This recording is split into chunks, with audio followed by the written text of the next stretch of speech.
If you're a mental health professional in Canada and you haven't addressed the GST HST exemption changes from 2024, you could be making a costly mistake on your tax return. There are official compliance requirements that went into effect mid-year, and missing them could lead to penalties and interest from CRA. I'm Toyin, a chartered professional accountant, financial planner, money coach. I also have an MBA. I have spent thousands of hours helping people with their money and business, with a focus on Canadian mental health professionals. Today, I am walking you through the critical GST HST changes that affect your 2024 tax filing and what you need to do right now to avoid problems with CRA. Let's start with exactly what changed and when. On July 1st, 2024, the federal government made most mental health services GST HST exempt. This was part of a broader initiative to make mental health accessible by removing the tax burden. Now, this sounds like great news, and it is for your clients.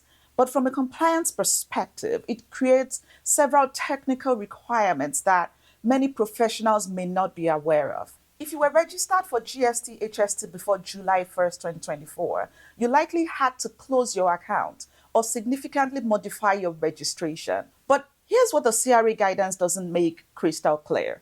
This isn't just about stopping tax collection going forward.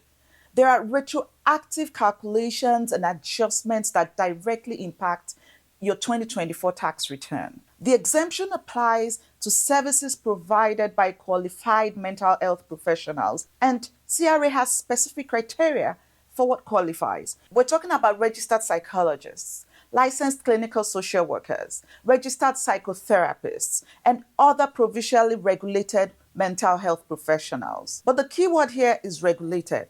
Your professional credentials matter for this exemption. Here's where it gets technically complex. And this is the issue that could surprise people when they file their 2024 taxes. When you closed your GST HST account, CRA considers any business assets you owned to have undergone what is called a change of use. Essentially, the tax system treats this as if you sold these items to yourself for personal use on the day you closed your GST account. This means you may need to pay back some of the input tax credits you claimed when you originally purchased those business assets. We're talking about your office furniture, computer equipment, practice management software, even things like your couch or office decorations. Let me walk you through a detailed example to show you how this works. Say you bought a computer setup for $3,000 2 years ago. In Ontario, you would have paid HST of $390, which you claimed as an input tax credit when you filed your GST return. When you closed your GST account in 2024, you needed to determine the fair market value of that computer on July 1st. Let's say it's worth $1,800 now due to depreciation.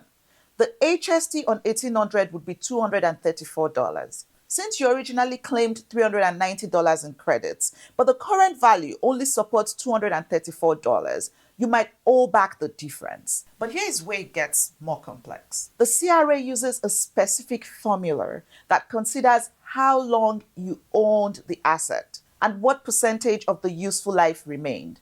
For computer equipment, they typically use a declining balance method, similar to the capital cost allowance calculations. You need to do this calculation for every single business asset you owned on the day you closed your GST account. Your office chair, desk, filing cabinet, printer, tablet, even software subscriptions you prepaid. The documentation requirements are strict. You need to prove the original purchase price, the date of purchase, the fair market value on the closure date, and show your calculations. CRA can request all of this information, and penalties apply if you get it wrong. Now, this is where the compliance requirements become more complex, and it's an area where the CRA has been less than perfectly clear. If you provide both exempt mental health services and taxable services, you're operating in what we call a mixed services environment. You might still need to maintain your GST HST registration, but only collect taxes on the non-exempt portion of your services. What counts as taxable versus exempt? Here's where you need to be very careful. Direct mental health treatment and therapy provided by qualified professionals to individuals is generally exempt.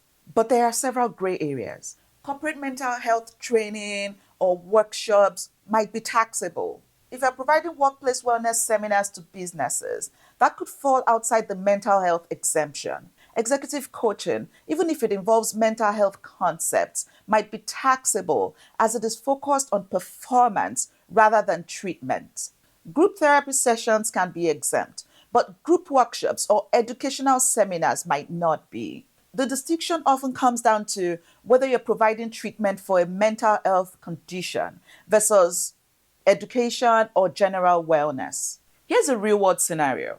Let's say you're a registered psychotherapy who also does corporate stress management workshops. Your individual therapy sessions are exempt, but those corporate workshops are likely taxable because they're business training rather than mental health treatment. This means you need to track your revenue in separate categories. You collect GST, HST on the corporate workshop, but not on the therapy sessions. Your bookkeeping needs to clearly separate these revenue streams, and your GST filings need to reflect only the taxable portion. But it gets more complex when you consider shared expenses. If you use the same office space for both exempt and taxable services, how do you allocate your input tax credits? CRA requires you to use a reasonable method, usually based on the portion of exempt versus taxable services. CRA has specific documentation requirements for claiming the mental health exemption, and these requirements are stricter than many people realize. First, you need current professional credentials. Your registration with your provincial regulatory body must be in good standing throughout the period you're claiming the exemption. If your license lapsed for any period in 2024, even briefly, that could affect your exemption eligibility for that time period. Second, you need to document the nature of your services. CRA distinguishes between mental health treatment and general counseling or life coaching. The key test is whether you're healing a mental health condition or disorder. This means your session notes and client communication should reflect the therapeutic nature of your work. Third, if you have mixed services, you need detailed records showing the split between exempt and taxable services. You can't estimate this. CRA wants specific documentation for each client and each type of service provided. Here's what proper documentation looks like. For each client, you should have records showing their presenting issues, your treatment plan, and progress notes that demonstrate you're providing mental health treatment. For any non-exempt services, you need clear documentation of what type of services provided and why it doesn't qualify for the exemption. Your invoicing also needs to be clear. Exempt services should be clearly marked as such, and any taxable services need to show the GST, HST amount separately. If you're using practice management software, make sure it's configured to handle the split properly. Bank records need to support your revenue categorization. If you're depositing payments for both exempt and taxable services into the same bank account, you need detailed records linking each deposit to the specific type of service provided. Here's your action plan for getting this right on your 2024 tax return. Step 1. Complete the change of use calculations for all business assets if you closed your GST HST account. Create a spreadsheet listing every business asset you owned on July 1st, 2024. Include the original purchase price, purchase date, estimated market value on July 1st, and calculate any input tax credit adjustments required. Don't guess at fair market values. For computer equipment, check comparable used prices online. For furniture, consider depreciation schedules. For software, determine if you had any prepaid months that needed adjustment. Document your valuation method in case CRA asks. Step 2. Categorize all your 2024 revenues properly. Go through every client and every service you provided in 2024. Before July 1st, everything was subject to GST HST. After July 1st, you need to identify which services qualify for the exemption and which remain taxable. Create detailed records showing the date of service, type of service, client name, amount charged, and tax status. This isn't just for your 2024 tax return. It's also crucial if you face a CRA review or audit. Step 3. If you maintained GST HST registration for mixed services, review all your 2024 filings. Make sure your GST returns properly reflect the split between exempt and taxable services. Any errors in your periodic filings will carry forward to your annual tax return. Step 4. Gather all documentation proving your eligibility for the exemption. This includes your professional licensing documentation, evidence that your registration was current throughout 2024, and records showing the therapeutic nature of your services. Step 5. If you're unsure about any of these requirements, get professional help now before you file. The penalties for getting GST HST compliance wrong are significant, and CRA has specific audit procedures for GST HST compliance issues. Based on the technical requirements and CRA guidance, here are potential mistakes to avoid. The biggest mistake is assuming that all your services automatically qualify for exemption. Just because you're a mental health professional doesn't mean every service you offer is exempt. Business training, corporate workshops, and general life coaching and wellness seminars often remain taxable.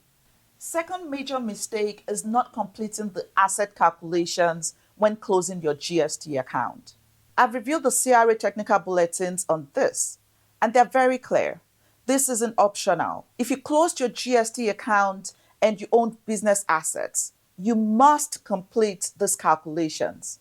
Ignoring these requirements could result in a future assessment with penalties and interest.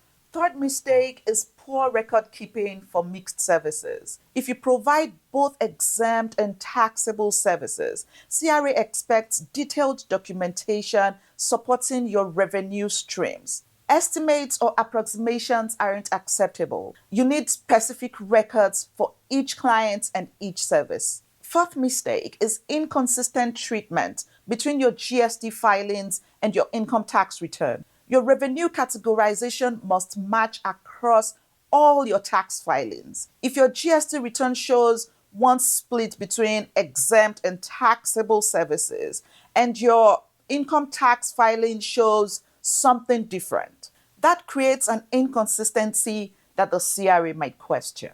Fifth mistake is not updating your accounting systems properly. If you're using bookkeeping software or practice management systems, they need to be configured to handle the exemption rules correctly. You need systems that properly track the exempt versus taxable split. Sixth mistake is assuming the exemption is retroactive to the beginning of 2024.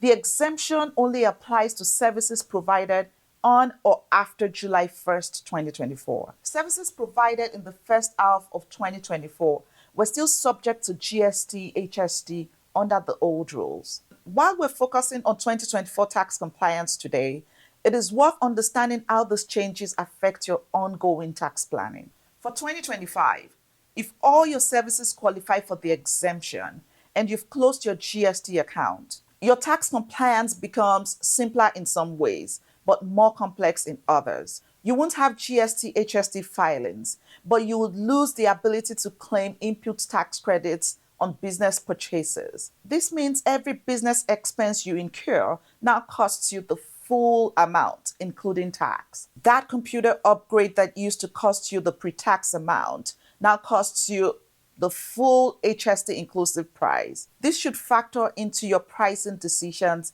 and business planning. If you have mixed services and maintain GST registration, you need robust systems to track the ongoing split between exempt and taxable services. This isn't a one-time adjustment. It's your new reality for every transaction going forward. These GST HST changes represent the most significant tax compliance shift for mental health professionals in years. The technical requirements are complex, the documentation standards are strict, and the penalties for getting it wrong are substantial. The key is understanding that this isn't just about the exemption itself. It's about properly handling the transition, completing all the required calculations, and maintaining proper records for both exempt and taxable services. If you want to understand more about maximizing your other deductions as a mental health professional, check out my video on the complete guide to Canadian psychotherapists' tax deductions